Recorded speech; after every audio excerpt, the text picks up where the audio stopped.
Bom dia.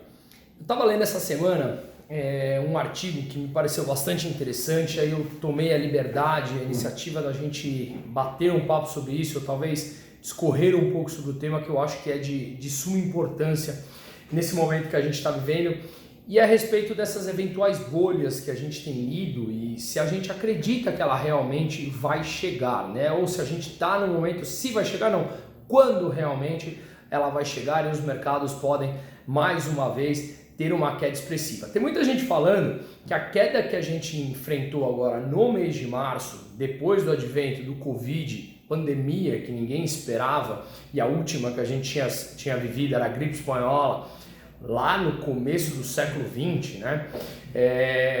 Que essa queda de março seria o chamado bear market, ou seja, que o mundo entrou, as bolsas entraram no bear market num mercado, numa trajetória de queda. Eu, no meu entender e analisando, estudando ciclos econômicos, que é algo que eu gosto muito de fazer, eu acredito que o mês de março ele nada mais foi do que uma correção dentro de um bull market. Então, quando a gente fala de bull market, é um mercado de alta. Eu acredito que esse mês de março e abril, obviamente, tenha sido uma correção dentro de um mercado de alta, um bull market que se iniciou lá em 2009. Tá? Claro que nós estamos falando primordialmente aqui dos mercados americanos, onde tem uma constância muito maior e é um mercado muito mais líquido, muito maior do que o brasileiro, obviamente, né? Se a gente analisa ciclos econômicos, talvez vamos falar aqui do último século, a gente consegue ver quedas de 30%, 40%, 50%, 60% em vários momentos dentro do mercado de alta. E a recíproca também é verdadeira. No mercado de queda, a gente consegue ver altas que continuam o mercado mostrando numa trajetória de queda, mas com leves respiros. Então eu acredito que esse março foi sim uma queda muito forte, mas dentro de um mercado de alta que se iniciou em 2009, então nós estamos aí já indo para o 11º, 12º ano quase, de um mercado de alta, de novo, lá nos Estados Unidos, tá? Eu fiz uma breve análise, eu quero fazer uma breve análise aqui sobre 4 eventos que aconteceram no último século que movimentaram os mercados dessa maneira para chegar na minha conclusão. Por que eu acredito que a gente tem que estar preparado para um novo ciclo, só que a gente não sabe quando ele virá, mas o ponto é, os que estivermos mais preparados, conseguiremos surfar melhor isso, não apenas proteger o nosso portfólio, como também muitas vezes sair vencedor desse momento. Tá? Então, o primeiro que eu falo foi o crash de 1929, que o mundo entrou, os Estados Unidos entrou e o mundo, obviamente, indiretamente, na Grande Depressão, que acabou durando os anos 30 lá nos Estados Unidos. Então, a queda da bolsa foi imensa naquele momento, foi quando surgiu até aquela brincadeira que vira até hoje, que antes da queda do mercado, até os engraxates em Nova York começavam a falar que precisavam comprar ações, ou seja, um mercado de euforia muito grande, pessoas que não são do mercado financeiro começam a falar de uma maneira muito ativa que precisa comprar ações e a gente já conhece esse comportamento de manada. Então, a crise de 29, que culminou na Grande Depressão, é o primeiro grande evento que a gente vê no século de um mercado de muito forte de queda. O segundo foi ali o crash de 1974, que foi quando colapsou o sistema de Bretton Woods instalado em 1944, quando estabeleceu o padrão ouro, que foi quando o mundo começou a sair ali da depressão que eu falei agora há pouco. Então, basicamente, o Bretton Woods ele estabeleceu que os Estados Unidos, o Canadá, Europa Ocidental, Austrália e Japão mantivessem uma relação comercial ali mais bem estabelecida, né? Com o ouro como padrão fixo ali de moeda, e em 74 foi quando colapsou esse sistema, ele deixou de existir, né? E a gente viu ali também que o mercado teve uma queda muito grande, e aí eu considero outro evento super importante. O terceiro deles é a Segunda-feira Negra, em 1987, que foi quando o mercado caiu no total lá nos Estados Unidos, o Dow Jones caiu mais de 60%, e nós estamos falando ali do mês de outubro de 87. Então, basicamente, a gente viu o colapso da OPEP, os países exportadores, produtores de petróleos até então, E aí nesse dia, em 14 de outubro, o Dow Jones caiu 3,8%, no dia seguinte caiu mais próximo de 3%, e aí no dia 15 e 16 de outubro de 87, foi quando o Irã atacou navios petroleiros americanos no Kuwait, e aí o mercado desandou a cair mais forte e terminou numa queda desse período de 60%, levando mercados da Austrália, do Japão, da Grã-Bretanha a cair nas mesmas proporções, entre 40%, 50% e 60%. Então falamos aqui do crash de 29, do crash de 74, da segunda-feira negra de 1987, e o quarto fator, que está mais recente para todo mundo, foi a bolha das .com em 2000, no ano 2000, quando ninguém sabia o que aconteceria com as viradas dessas empresas, e aí a gente viu também mais um momento de queda do mercado forte. Então esses 4 eventos, e aí depois mais recentemente a crise de 2008, a gente pode falar que são os principais eventos que aconteceram aí de queda nesse último século. Mas o mais importante aqui não é entrar em cada um desses detalhes, que a gente pode até falar depois, mas o ponto aqui é como nós pensamos, né? De uma maneira semelhante com todas as crises. É super interessante pensar que a gente sempre pensa, nós seres humanos temos um modelo, um padrão de pensamento que a gente nos leva a acreditar que aquela crise que a gente viveu seria única e seria a última. E uma vez que a gente descobre o culpado dessa crise, né, da crise até então, da queda, a gente cria um instrumento para supostamente não acontecer aquilo de novo, e a gente acha que não vai mais acontecer, e a nossa cabeça entra num estado ali novamente de euforia quando o mercado começa a ficar em alta. A gente simplesmente deleta da nossa cabeça as últimas quedas e acha que aquilo não vai acontecer novamente, e aí quando vem pega todo mundo de calça curta. Por isso que eu falo da gente se preparar e ainda não apenas nos protegermos, como tentarmos sair vitoriosos se nós analisarmos os padrões das últimas crises, tá? Então, falando desse culpado que a gente acha, veja, na crise de 29, que foi o primeiro fato que eu falei aqui dos 4 eventos de queda do século, a SEC, que é a Security Exchange Commission dos Estados Unidos, ela fez uma lei federal em que ela separava os bancos das corretoras. Naquele momento acreditava que isso foi um dos fatores que poderia levar ao sistema à queda. E aí em 1999 essa lei foi revertida e os bancos puderam se juntar novamente com as suas corretoras, tá?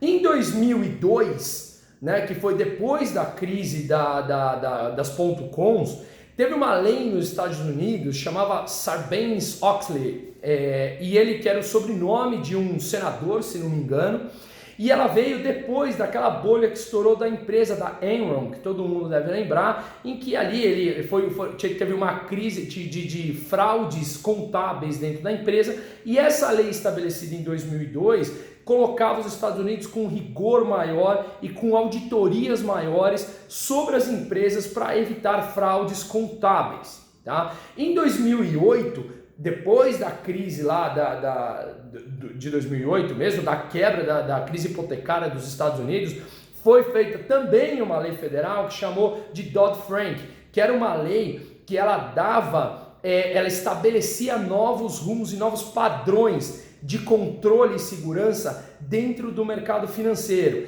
e ela acabou com as tal too big to fail, ou seja, que os consumidores, o povo comum ali, não bancaria mais essas empresas grandes demais para quebrar. Então o que eu quero dizer aqui é que sempre depois de alguma crise importante, uma queda importante, a gente acha o culpado para ela, cria uma lei, estabelece padrão e acha que nunca mais vai acontecer. Quando na verdade os mercados eles são suficientemente eficientes para fazer com que cada bolha seja diferente da anterior. E a gente vai querer achar novos padrões e novos culpados.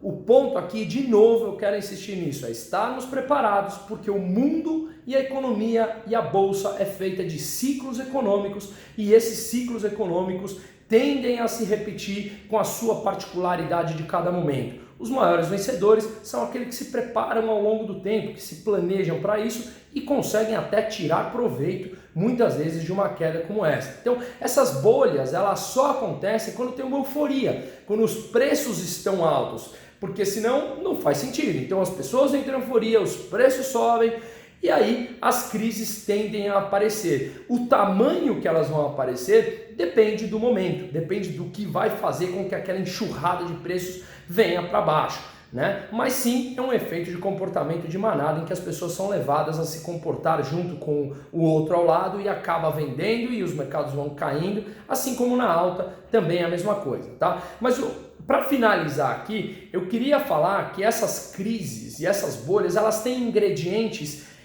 independentes que quando se juntam, eles têm uma combinação explosiva. Muitas vezes a gente pode pegar esses ingredientes de forma independente e eles não representarem nada. Sozinhos eles não representam nada. Mas quando a gente coloca essa combinação de fatores juntos, elas tendem a explodir e alavancar muito mais essa crise. Quais fatores são esses? Eu separei aqui 3 fatores que, no meu entender, são característicos de bolhas e de crise, e aí a gente toma a nossa própria decisão aqui, a nossa própria opinião sobre se a gente está próximo, estamos numa eventual bolha, seja de ações, seja de mercado imobiliário ou o que quer que seja, tá? Então, o primeiro fator que eu vejo quando a gente está próximo de ter uma bolha é a alavancagem. O que a gente está vivendo hoje, todas as outras crises foram assim também, 29 principalmente, as pessoas, como os critérios de análise e de compliance lá atrás eram muito menores, as pessoas podiam se alavancar muito mais. Quando veio a queda em 1929, o mercado vendedor estava todo mundo querendo vender e não tinha comprador, por isso o mercado caiu. Então em todas elas, inclusive agora, o sistema ele é alavancado. Então, agora que a gente está vivendo juros baixos no mundo inteiro, em muitos lugares juros negativos, a gente vê um dinheiro que precisa buscar rendimento, ainda mais os bancos centrais injetando trilhões e trilhões na economia. Esse dinheiro precisa ter algum rendimento, né? E para onde eles vão? Para as bolsas, para o mercado, para o que quer que seja, e a gente vê uma inflação de ativos e os preços inflacionados. A alavancagem sozinha, lembra disso, dos fatores sozinhos e independentes, não representam muita coisa. Ela pode continuar no sistema alavancado, enquanto os juros estão baixos, a demanda está alta e o mercado pode continuar seguindo. O problema é quando você tem uma alta dos juros, o sistema está extremamente alavancado, a dívida de todo mundo estoura e aí começa um efeito que é uma bola de neve que vai crescendo e começam os defaults e começam tudo mais. Então o primeiro ponto aqui seria a alavancagem. O segundo deles é o valuation, que também analisado sozinho não representa muita coisa. O valuation de uma empresa pode estar extremamente alto e mesmo assim, se a gente está vivendo um mercado de euforia comprador, esse valuation vai ficar mais caro, vai ter mais dinheiro para entrar e ele pode continuar subindo. Mas a combinação de mais um fator desse pode ser complicado. Então, quando você tem um valuation das empresas alto, ou seja, os preços já estão caros, mas mesmo assim continuam subindo, tem um aumento na expectativa de mais altas e de maiores lucros futuros. Portanto, é uma expectativa do futuro que as pessoas continuam entrando e mesmo caro, comprando mais das determinadas ações ou quaisquer ativos que a gente esteja mencionando aqui. E o terceiro fator que para mim é crucial, extremamente importante, eu bato nessa tecla assim quase que diariamente, é o efeito de psicologia dos investimentos. Eu adoro estudar esse tema e existe um termo em inglês que chama FOMO, F-O-M-O, Fear of Missing Out. É quando as pessoas têm medo de ficar de fora da alta, porque todo o entorno dela está falando que o mercado vai continuar subindo, que é comprador, e elas falam, eu não quero me sentir de fora, e ela entra. Então, é o Fear of Missing Out. O medo de ficar de fora que faz com que você entre sem analisar outros critérios mais profundos e aí você pode pegar essa compra no meio de um preço que já está praticamente no topo e aí vir a sofrer um prejuízo nos teus investimentos. E normalmente as pessoas físicas acabam saindo lá embaixo nos piores momentos de preço. Tá? Então, quanto mais sobe o preço, mais as pessoas ficam confiantes e mais querem comprar. É um sentimento de alta que ele se alimenta, ele se retroalimenta, melhor dizendo, e os preços tendem a continuar subindo. Até que a combinação dos 3 fatores que eu mencionei aqui, e alguns outros, obviamente, mas 3 que eu considero extremamente importantes, se combinam, formam uma explosão e o mercado começa a cair. E aí o Fear of Missing Out, ou seja, o medo lá atrás de ficar de fora que eu falei na alta, as pessoas começam a querer sair. E quem entra depois? Quem tem mais sangue frio e tem mais critérios de análise e normalmente são os institucionais, grandes fundos e não as pessoas físicas. Então, Esse fator, a alavancagem, valuation e o sentimento e a psicologia dos investimentos, para mim essa combinação ela é explosiva e é o que nos leva à crise. A gente vê isso agora nesse momento? Na minha opinião, sim, mas a gente vive um momento de juros baixos, que deve continuar por muito tempo esses juros baixos, uma injeção de capital trilionária de um bom percentual do PIB mundial em cada um dos países, e esse dinheiro precisa ainda se retroalimentar, injetar na economia e, portanto, não acredito que seja agora, mas eu acredito que a gente tem que estar sempre preparado para uma queda. É aquilo, é uma analogia boba, mas a gente não faz o nosso seguro do carro depois de bater, a gente faz antes. A gente não faz o seguro de vida depois que a gente está no hospital, a gente faz antes. Por quê? Planejamento. Então, eu acredito que a gente tem que bater na tecla da diversificação. Quais os critérios? Hoje a gente consegue diversificar nossa carteira em vários tipos de ativo e analisar o cenário à nossa volta. Portanto, vamos diversificar, vamos olhar se faz sentido a gente olhar ouro, as commodities podem estar num ciclo de alta, os metais preciosos, couro, ouro, prata, cobre, outros tipos de matéria-prima, gás natural, são ativos que podem sofrer variações analisando a situação macroeconômica e que a gente tem que saber aonde diversificar o nosso capital. Se na economia real, se uma parte em ações, se uma parte em renda fixa, cada um tem o seu perfil, cada um tem que entender, mas o ponto desse vídeo aqui, desse bate-papo essa queda ela virá. Não por conta do agora, porque isso é ciclo econômico, isso acontece, o mercado tem que cair para voltar a subir, sempre aconteceu isso. E nós temos que tentar ser aquele percentual menor das pessoas que se preparam para esse momento e quando ele vem a gente consegue sair ou ileso ou ainda mais ganhadores dessa crise, né?